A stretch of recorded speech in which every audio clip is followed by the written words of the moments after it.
Y'all, this man said he just found Anubis. Check this out.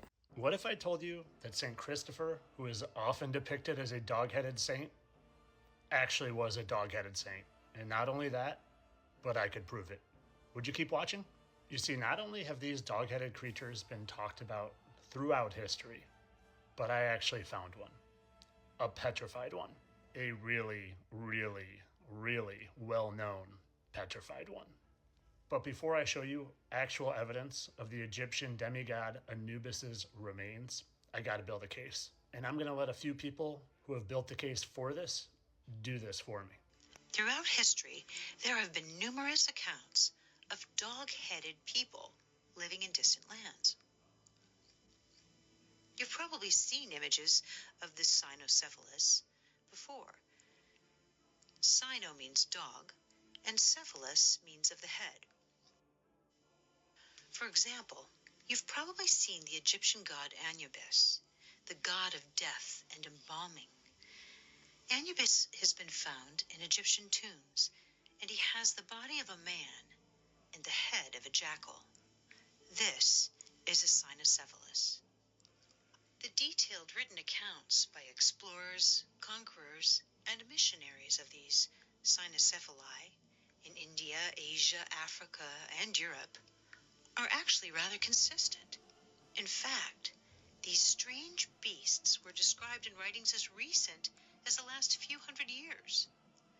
There are clear depictions of cynocephali in the writings of St. Augustine, Alexander the Great, Marco Polo, even Christopher Columbus. Maps as recent as the Piri-Reis map of 1513 actually depict the cynocephaly. I found pictures of this map, and guess what? These beings are on here, clear as day. Not only once, but twice. Here's a still image of it, and it's a real map. I verified it. One of the earliest accounts of the cynocephaly dates back to around 400 BC. In Indica, Greek physician Ctesias describes the wondrous land now known as India, where trees grew to staggering heights, elephants roamed the jungles, and a race of dog-headed people inhabited the lofty and inaccessible mountains. They speak no language but bark like dogs, and in this manner make themselves understood by each other. They understand the Indian language but are unable to converse, only barking or making signs with their hands and fingers by way of reply. Notice they're talking hands and fingers, not paws. Of course, the infamous John Mandeville also published an account of the cynocephaly in his travels, which circulated in the mid to late 1300s. This account is more similar to Ctesias in that the cynocephaly are described as intelligent and reasonable, even devout, with the only odd characteristic being that they tend to eat their prisoners of war.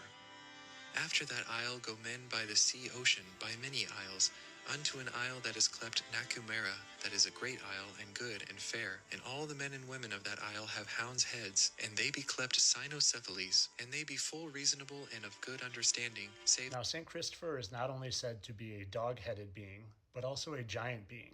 A giant so big that part of the reason he became a saint is because he was carrying people across this river because he was so tall in it that he could carry people on his shoulders. And it was even said that he helped carry Jesus across when Jesus was a child. So up until this point, I've only presented you evidence from other people, other people's stories, other people's maps depicting these beings. But this is where I come in. This is where I seal the deal and hopefully open your eyes to the fact that not only did these exist, but they existed on a stature bigger than your wildest dreams. What I want to first remind you of is there have been giants here. The Bible talks about it, and we see evidence all around us. Evidence of the mountains literally being petrified giants, titans in fact. And let me also remind you that not only were there giants, but there was wickedness in those days. There was cannibalism, and there was hybridization of humans and animals. And this is where I really step in. I had heard that this giant cave that resembled a dragon was in Egypt, so I wanted to explore Egypt. But instead of finding this, I found something much, much bigger. I found the literal corpse of petrified Anubis right in the middle of Egypt, shown here with his head even down to mouth and nose. Now you might not see it at first, but let me just make it a little more clear. We have his mouth here and his nose, his eyeball, his whole head here, obviously, neck down to his body and torso, and he even has a tail. And when compared to some images of Anubis, you can see they look pretty similar. But there's a smoking gun, and I'm about to show it to you.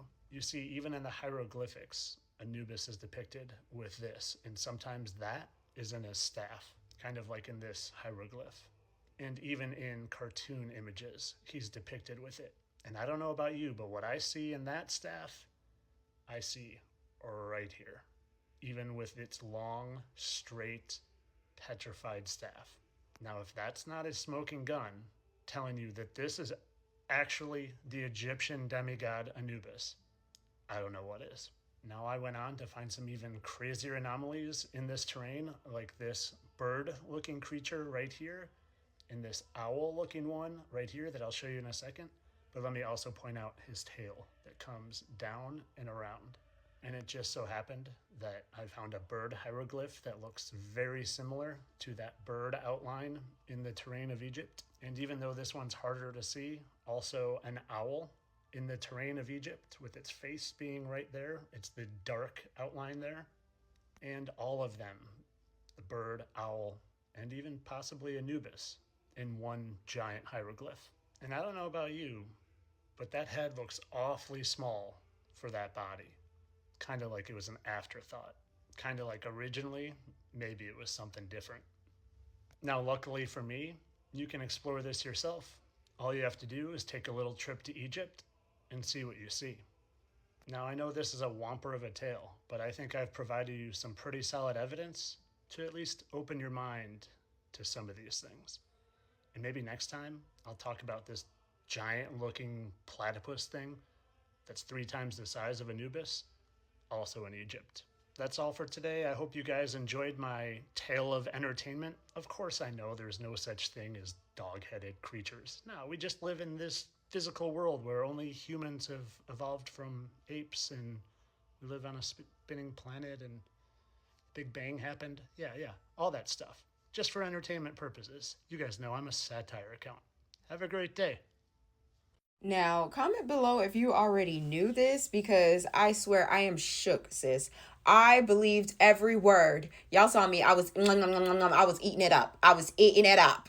Okay? Welcome to the conspiracy side of TikTok with Queen T.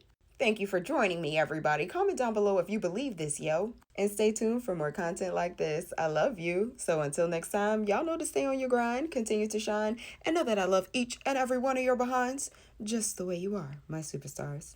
Bye.